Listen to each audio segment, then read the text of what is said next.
Notre conférence a porté sur les thèmes autour du véhicule connecté, à la fois de différents cas d'usage dans différents domaines, des enjeux business aussi, et de différentes technologies concernant la connectivité. Un véhicule connecté aujourd'hui, c'est un véhicule qui est connecté soit avec le smartphone du client, soit par un boîtier intégré au véhicule. À quoi ça sert? En fait, ça sert à améliorer les prestations de la voiture et à offrir des services. On a la navigation connectée et puis on a des services qui par exemple permettent de faire de la commande à distance. Donc rien de plus agréable que de pouvoir monitorer la charge de son véhicule électrique ou de lancer un préconditionnement. Demain, on va voir apparaître dans le véhicule connecté la connexion aussi aux infrastructures. Ça met en jeu un nombre de technologies considérables, donc le Bluetooth, la NFC, évidemment la 2G, 3G, 4G et bientôt 5G, le Wi-Fi, mais aussi de l'intelligence artificielle, du big data. Donc au final, on est sur un sujet qui est extrêmement transversal et qui traverse tous les métiers de l'entreprise.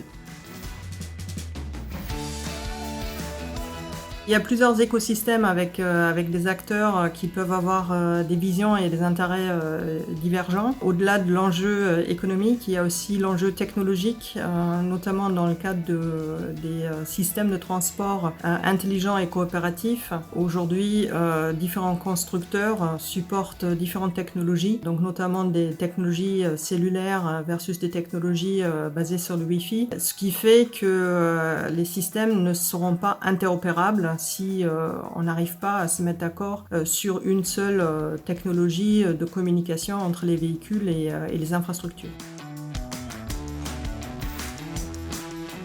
Le premier axe, c'est les prestations du véhicule lui-même. De plus en plus, le véhicule, en fait, il sort de son enveloppe physique et pour offrir des prestations, et sans que ce soit toujours visible du client, il a besoin de la connectivité. On a un deuxième axe qui sont les services de mobilité, donc des services B2C, B2B, par exemple le car sharing, la gestion de flotte. Troisième axe, l'optimisation en fait de la conception de la voiture, puisque la connectivité permet de mieux comprendre les usages de la voiture, donc d'avoir une conception plus efficace, mieux orientée en fonction des besoins du client. Et ça permet aussi d'améliorer la qualité en proposant des mises à jour régulières qui vont être faites over the air, donc avec un confort optimisé pour le client. Dernier axe, eh bien, le véhicule connecté, il permet de s'insérer dans l'écosystème de la donnée à travers l'extended véhicule. Il y a des enjeux dans différents domaines.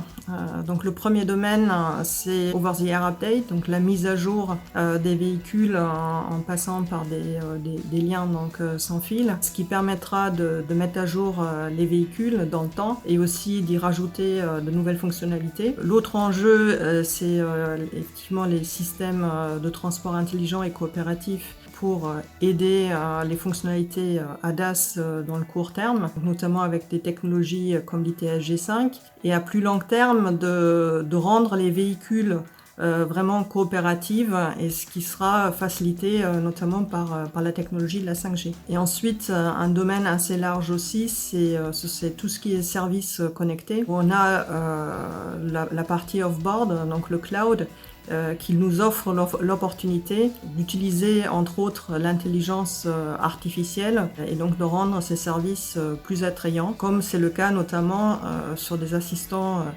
personnels intelligents comme Alexa et Google Assistant.